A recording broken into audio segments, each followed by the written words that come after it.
মাথাকে মাটিতে লুটিয়ে দিয়ে আল্লাহর নিকট সিজদা দেই। বিশেষ দ্রষ্টব্য, যে ব্যক্তি আল্লাহর জন্য একটি সিজদা করে, আল্লাহ তার জন্য একটি নেকি লেখেন ও তার একটি পাপ দূর করে দেন ও তার মর্যাদার স্তর একটি বৃদ্ধি করে দেন। 3 বা 5 বা 7 বার সুবহান রব্বিয়াল আলা অর্থ আমার মহান রবের পবিত্রতা বর্ণনা করছি।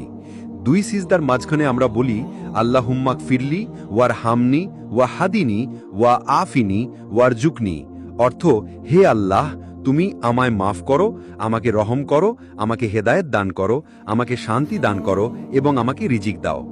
এভাবে নামাজ শেষে মধ্য 2 রাকাত 4 রাকাত ভিত্তিতে বৈঠক আর শেষ বৈঠকে তাশাহুদে আল্লাহর প্রশংসা করি। রসুল সাল্লাল্লাহু আলাইহি ওয়াসাল্লামের প্রতি দুরূদ পেশ করে নিজেদের জন্য দোয়া করি। দোয়া মাসুরা পড়ি। তাশাহুদ: আত-তাহিয়াতু লিল্লাহি ওয়াস-সালাওয়াতু ওয়াত-তাইয়্যিবাতু আসসালামু আলাইকা আইয়ুহান নাবিয়্যু ওয়া রাহমাতুল্লাহি ওয়া বারাকাতুহু আসসালামু আলাইনা ওয়া আলা ইবাদিল্লাহি সালিহিন আশহাদু আন লা ইলাহা ইল্লাল্লাহু ওয়া আশহাদু আন্না মুহাম্মাদান আবদুহু ওয়া রাসূলুহু অর্থ সকল তাজিম ও সম্মান আল্লাহর জন্য, সকল সালাত আল্লাহর জন্য এবং সকল ভালো কথা ও কর্ম আল্লাহর জন্য।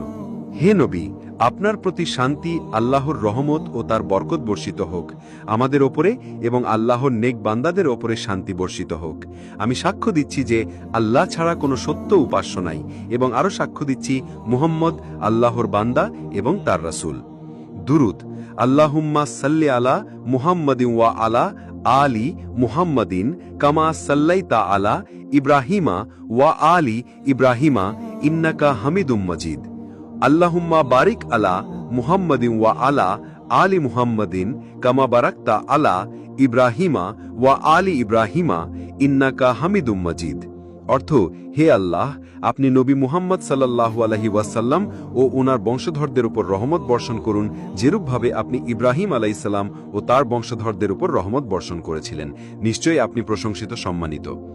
দুআ মাসুরা: আল্লাহুম্মা ইন্নী যালামতু নাফসি যুলমান কাসীরা ওয়া লা ইয়াগফিরুয যুনুবা ইল্লা আনতা ফাগফিরলি মাগফিরাতান মিন ইনদিকা ওয়ারহামনি ইন্নাকা আনতাল গাফুরুর রহিম অর্থ হে আল্লাহ, আমি আমার ওপর অত্যাধিক অন্যায় করেছি, গুনাহ করেছি এবং তুমি ব্যতীত পাপ ক্ষমা করার কেউ নাই। সুতরাং তুমি আমায় ক্ষমা করে দাও, ক্ষমা একমাত্র তোমার পক্ষ থেকে হয়ে থাকে।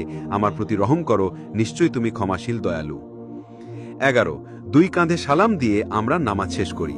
আল্লাহ নামাজে আমরা কি পড়ি তার অর্থ বোঝার তৌফিক দান করুন সবাইকে। আমিন।